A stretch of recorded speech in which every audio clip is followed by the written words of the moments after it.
Hey guys, what's up? How's everybody doing? Welcome back to another MLB DFS Slurve video here at No Huddle Fantasy Sports.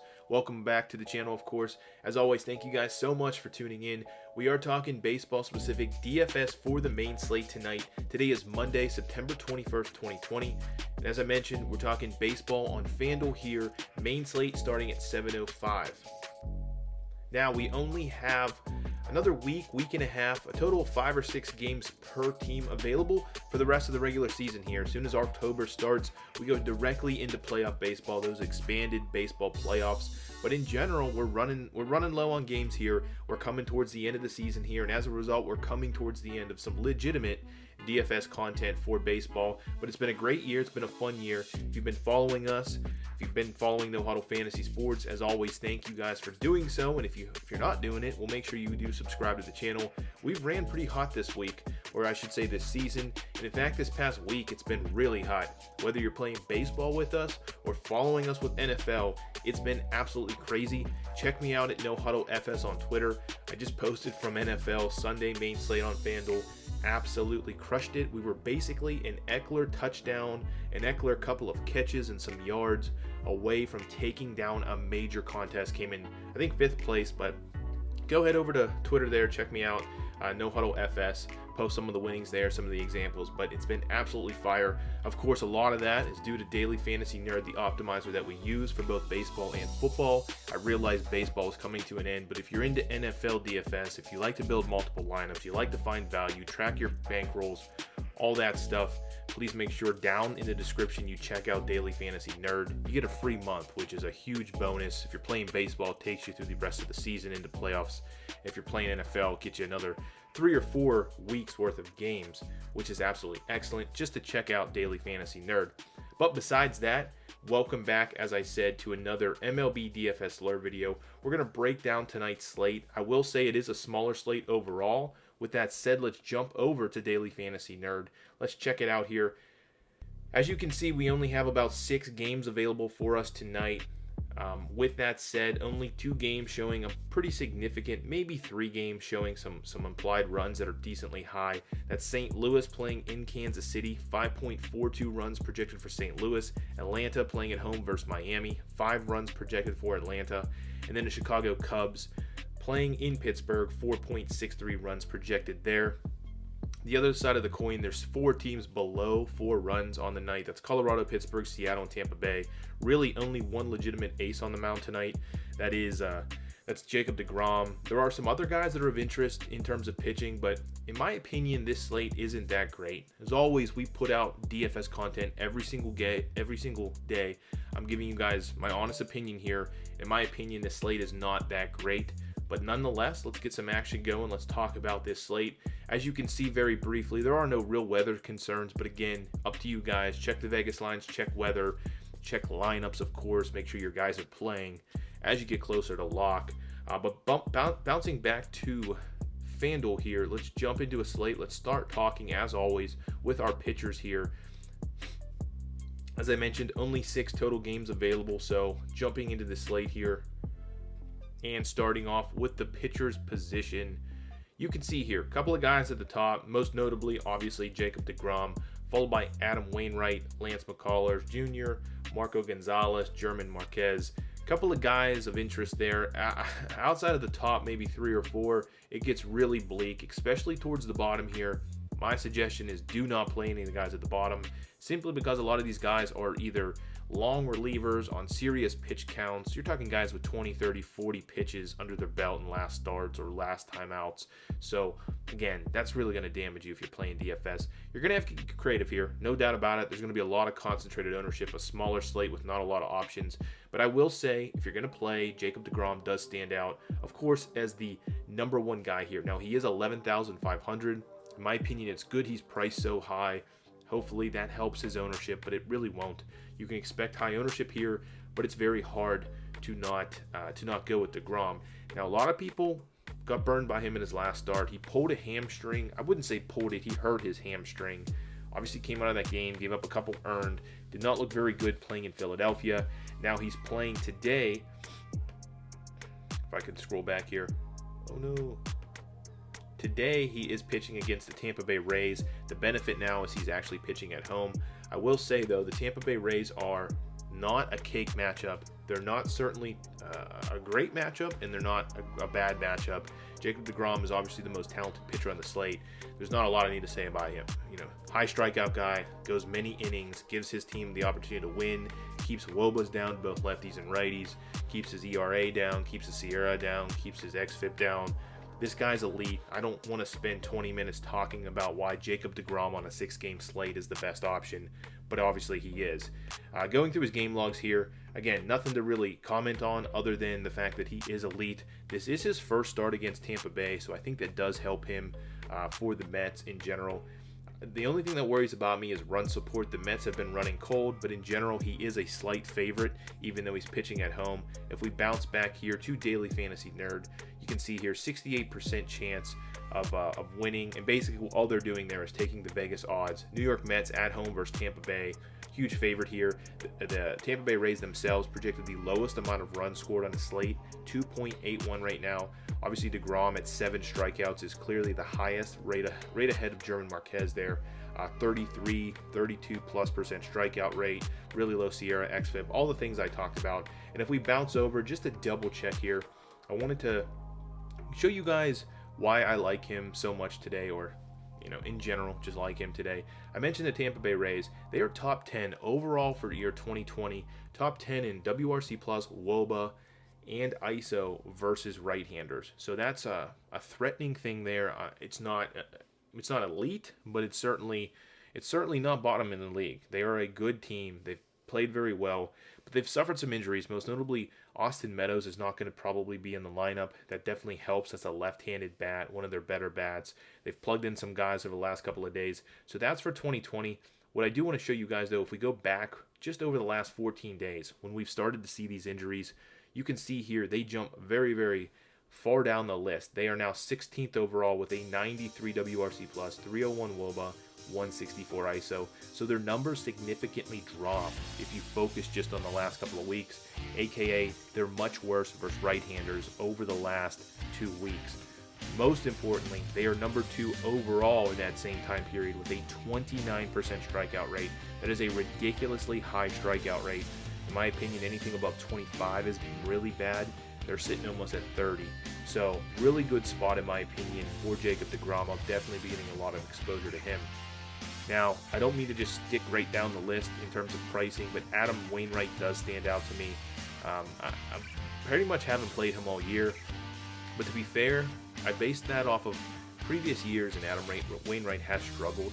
He's having a great year. You can see here he has 5 wins, 287 ERA. He's $9,500, which seems a bit high for him, but based on this season, he's pitched, again, very, very well, especially in good matchups, in elite spots. Played against Milwaukee. In Milwaukee, a team that strikes out a lot. He came in, he threw 9 strikeouts. His strikeouts are up for the year. All his numbers are looking good for the year. His worst game, he gave up 4 earned, but in general, you're looking at a guy that consistently gets a quality start. In addition to that, if we go down the list here, they are a decent favorite playing in Kansas City. Kansas City is a ballpark that generally is favorable to pitchers, so a good spot for them. Good spot for him to get the win. As I mentioned, guy that continuously so far in 2020 has gotten quality starts. 4.08, not the best number, not below 4 in terms of runs projected for Kansas City, but we can live with that on the 6-game slate. I will say his numbers at times, you've seen the 9 strikeouts, but that's not typical Adam Wainwright. I think this 5 to 6 range of projected Ks is more accurate. Runs scored by Kansas City sits at 4, so it's basically right at what they're projected at for the night. But you can see here 20.9% strikeout rate. That's the only downside to him. He's not a huge strikeout guy. He hasn't been for a number of years now. But in general, he's been better this year. I will comment on that. I'm not afraid of Adam Wainwright tonight, is I guess the opinion. Hopefully people either go Degrom and then just skip down to your McCullers, Gonzalez, Marquez. But in general, I like Wainwright. And in my opinion on him, these other guys are decent spots. McCullers is in a good spot, and Marquez is in a good spot. Both these guys are also right-handers. I do want to show you guys the reason I'm going Wainwright. Again, if we go back to our favorite fan graphs here, we focus on 2020 alone. Let's check out how teams have fared versus right-handers. You can kind of see Kansas City is bottom of the league. They are 23rd in WRC plus at 87, 301 WOBA. Their ISO is 151, nearly a 25% strikeout rate. So not the craziest, but they're high. I mean, if we sort this by strikeout rate, they are top 5 in the league. I'm sorry, not top 5. They are top 10 nearly in the league with a 25% strikeout rate. So good numbers there in terms of strikeout and opportunity to get more points, of course, if you're starting that pitcher against them.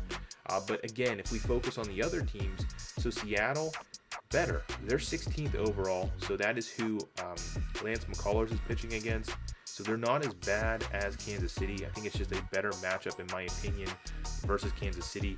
And then the other team we talked about, so Tampa Bay is higher for Degrom, but in general, for German Marquez versus San Francisco has not been that bad versus right-handers. In fact, they're surprisingly top 10, 108 WRC plus. The numbers are up there. So, in my opinion, the matchup favors Wainwright over these other guys. Hopefully, it's also lower ownership. I think people are still not playing Wainwright that much. I like Wainwright as my number 2 on the slate. So in general, that's it. I don't think anyone else is worth considering. A lot of these guys, John Lester, I hate playing him. JD Brubaker has pitched okay at times, but no, we're not going to go there. I will be playing primarily Degrom and Wainwright. But as I mentioned, if you want to play McCullers and Marquez, they are in okay spots. Just not for me tonight. Now let's talk stacks. Who do we want to attack? Well, the first guy or the first team I want to talk about is the Atlanta Braves. I love stacking the Braves. I think they're one of the best teams in basically all of baseball as an offense. They can catch fire. We've seen them put up a ridiculous run total at times, approaching 20, I believe, in that one game. So all good things there. But in general, they're playing Trevor Rogers, a lefty, today.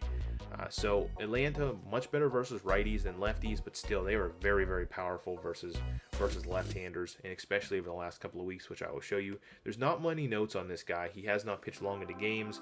He has pitched well a couple of times. He has a 10 strikeout game versus Tampa Bay, but in general, this guy's book is not very extensive. Has a 6 ERA on the season. Just not a very good pitcher. As I mentioned, if we go back here, the Atlanta Braves are the second highest run projected team, playing at home, which isn't always the best in terms of the 9th inning, but as a stack, I'm still going there. 5 total runs projected. I'm not interested in St. Louis. I don't think that they should be the highest projected. I don't think they're that good of an offense. So I'm moving down to Atlanta here at 5. In terms of who to play from this Atlanta team, some good news in my opinion. Most notably is Albies has moved up in the order. He's been hitting 6th over the last couple of days. He hits lefties way better than he hits righties. So that's when I talk about health. They're getting healthier. But you have a ton of guys that smash lefties in this lineup. Adam Duvall has been smashing all year. Tons of home runs for him. Travis d'Arnaud, Marcell Ozuna, all righties. And on top of that, the most expensive bat from the bunch would be Ronald Acuna at the top. I do not mind getting exposure to Freeman. I don't think this guy's going to last long, so you're going to go to the bullpen of Miami fairly quickly. Not a very good bullpen. In addition to that, Freddie Freeman is worse versus lefties, but he's still an elite hitter. He still can hit lefties, so it does get you some lower ownership. A lefty, a powerful lefty in that lineup. But in general, stack this lineup up and down, left and right. It's all good. It's all available. I want to attack this Rogers with this Atlanta stack tonight at 5 runs projected. Now to get a little bit crazy here, you can try to play Houston versus lefties and Gonzalez. People will be doing that. People will be playing St. Louis simply because they are projected the most runs on the slate. Not for me. I mean, the only way you're going to take advantage of the slate is to find some sort of way to attack that other people, at least a majority of people, will not be doing. In my opinion, I'm going to attack John Lester with a piss poor, shitty, in my opinion, Pittsburgh team. But we're going to do it here. A lot of reasons why, most notably, he struggles at times. He has struggled versus this Pittsburgh team that is not good. So far, he's pitched twice against them, a decent early outing at home, but when he was in Pittsburgh this last time out, gave up 5 earned runs. Again, this Pittsburgh team is not good, but they're going to give you some extreme value bats when you play Degrom. I think this is my Degrom matchup.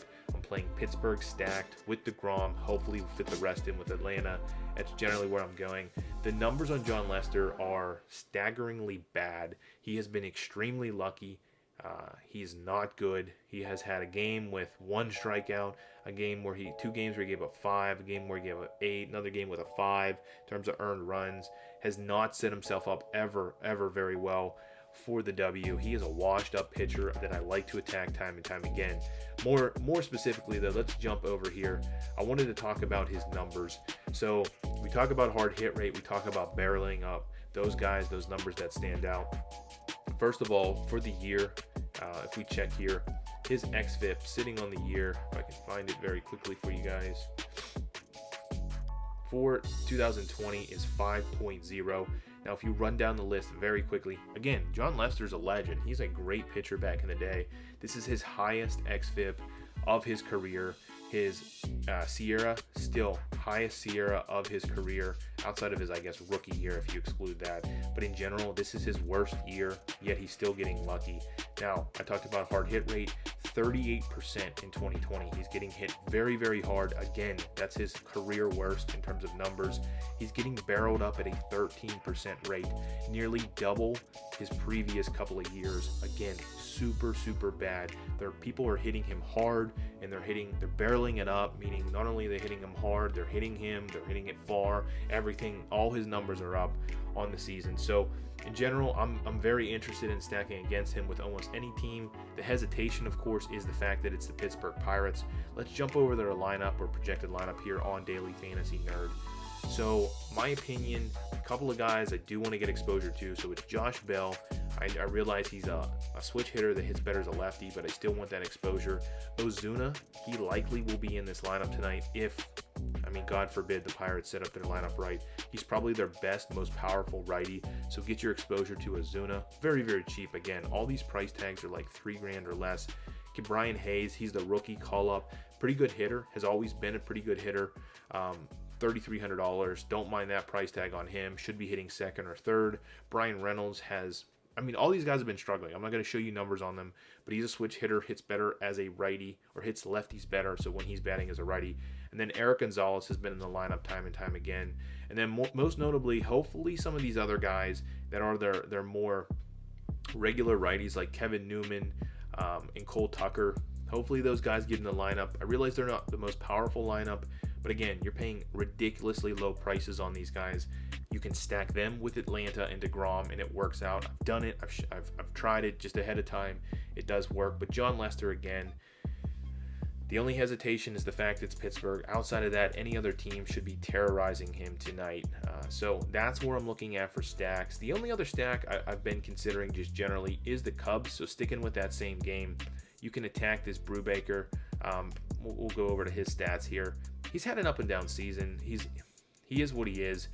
Nothing particularly special about him. There was no notes on him as an outstanding prospect or anything like that. He hasn't been destroyed, which is somewhat of a struggle if you're trying to stack a team against him. He has a 7 earned run game against the Chicago White Sox, a team that's very lethal. But in general, 1 earned run, 2 earned runs, 3 earned runs. Lasts about 3, 4, 5 innings, depending.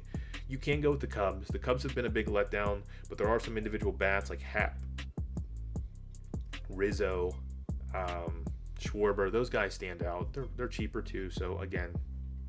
But that's generally my thoughts on this slate. I would suggest that you guys keep it easy. Not a lot of ways you can go today. It's not the best, most versatile slate.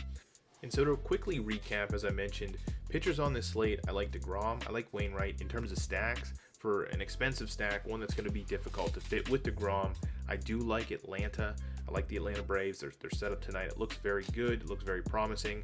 And then outside of that, for a value stack, I do, unfortunately, like the Pirates, but they're definitely very cheap. They're in a good spot. Lester, as I mentioned, just all the numbers indicate he is not a good pitcher. He's getting pretty lucky this season, so we'll see how that plays out. But again, you got to get creative tonight. You got to get some bats in that other people aren't going to have. And now those are kind of the stacks and the pitchers I'm looking at, the combinations that I think work tonight, and set yourself up to be the best. Now, in terms of other one-off bats, a couple of guys I do want to mention. I think Carlos Correa is a bit too cheap at $2,700. In addition to that, I do like Corey Dickerson for Miami. One of my favorite bats. I don't know why. I've just always enjoyed playing him. $2,800 though versus Atlanta. Again, Atlanta's not starting anybody that's particularly high of interest on their side of the plate either. But in general, Miami, not the greatest offense. I do like Dickerson standing out there. Some other bats. that I think are important. Colton Wong. Basically, I'm not stacking St. Louis, but $2,700 for a guy leading off. In addition to that, Edmund will also likely be batting about second here. Oops, if I could spell his name correctly. Man. He's been hitting second often, $2,900. All these guys under 3K are just really good. And then Matt Carpenter, haven't played him much at all this season, has been struggling, but $2,700. Again, St. Louis, the key here. I'm not stacking them, but they are the highest projected run total team. So you want to get some exposure, most likely, if you believe in those Vegas numbers. Those three guys, to me, stand out. In addition to that, I do like Rizzo. I mentioned the Cubs not as a stack, but in general, I do like Rizzo standing out, in addition to Happ, and hopefully, if he's healthy, Kyle Schwarber. These guys, to me, in a good spot tonight. We just built a lineup with those guys. Let's actually look. You can fit Degrom with pure value there. How unreal. That never happens. So you have yourself a three-man stack of St. Louis there, a three-man stack of Chicago, and then some mixed in bats with Houston and Miami. Man, I'm going to have to play that lineup. I've never done that before, where I'm just picking random players that are of interest to me. It works with the most expensive pitcher that I'm interested in. So a good sign there. But nonetheless, as I mentioned, this slate isn't the best slate. You're only talking 6 games. It's a very narrow path to which pitchers you're going with, which stacks you're going with. A lot of people are going to be on these, so get creative if you're going to be playing, but be careful, of course. As I mentioned, make sure you follow me over at No Huddle FS. I'll post some last-minute thoughts before lock. Make sure you subscribe to the channel. Whether you watch these videos monthly, daily, weekly, first time here, do yourself a favor, do me a favor, do the channel a favor. Hit that subscribe button. Just start clicking buttons at the bottom there. I promise a lot of them benefit the channel here, and they cost you nothing. So that's the beauty of it. But please make sure you are subscribed. Publishing MLB DFS content for the rest of the season. So another week and a half here. And then picking up where we are red hot in NFL DFS content. Stuff will be coming out with that very shortly. So pay attention to all of that. Hopefully you guys enjoy these videos. Hopefully you guys are killing it this season. I've really enjoyed putting this content together.